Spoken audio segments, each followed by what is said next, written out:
We've been trying to find out what love is. But we will never find it by trying to get a definition out of a book. The only way that honest, simple, genuine love can be transmitted is by experience.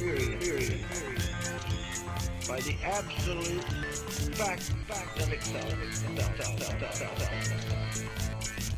Are we able to be kind to each other?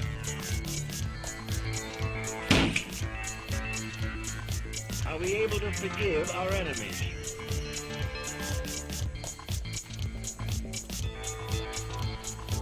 Are we willing to continue quietly in a meek way of life?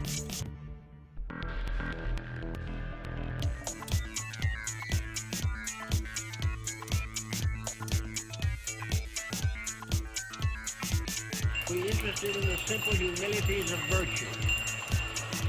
Do we want a happiness that arises from making others happy, rather than sacrificing them to our happiness?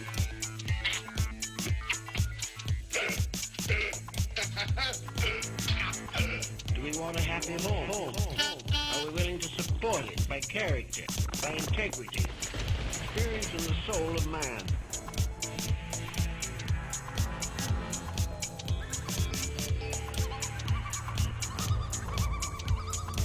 It is something that is a great releasing power against the tyranny of personal attitudes.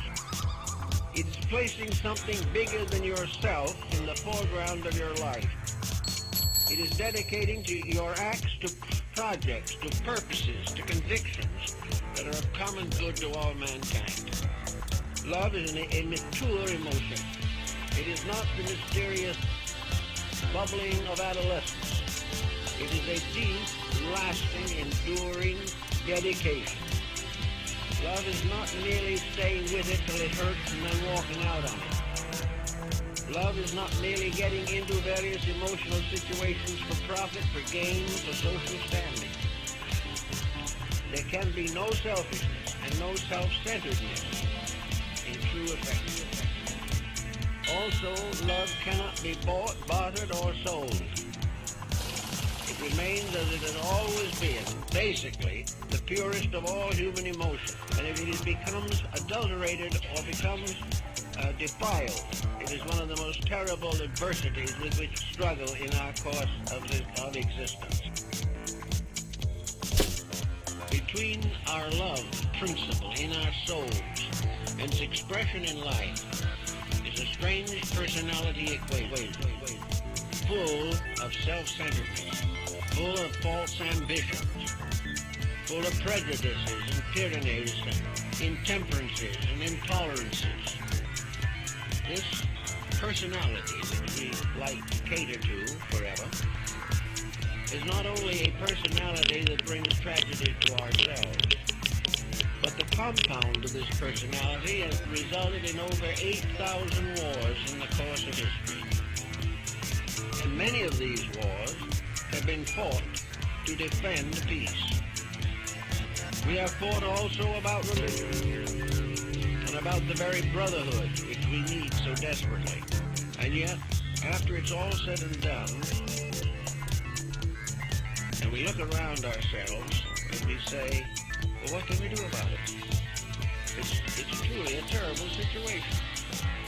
And if it continues as it is, it'll be a fatal situation.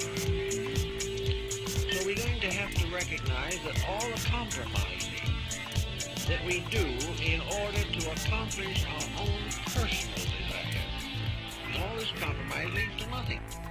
It never has succeeded, never can.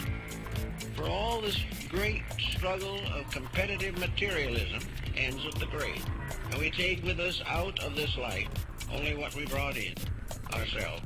So with this, it shouldn't be so difficult for the individual to say to himself, let's make this daily life a little happier for everyone. Let's try to do it right for a change.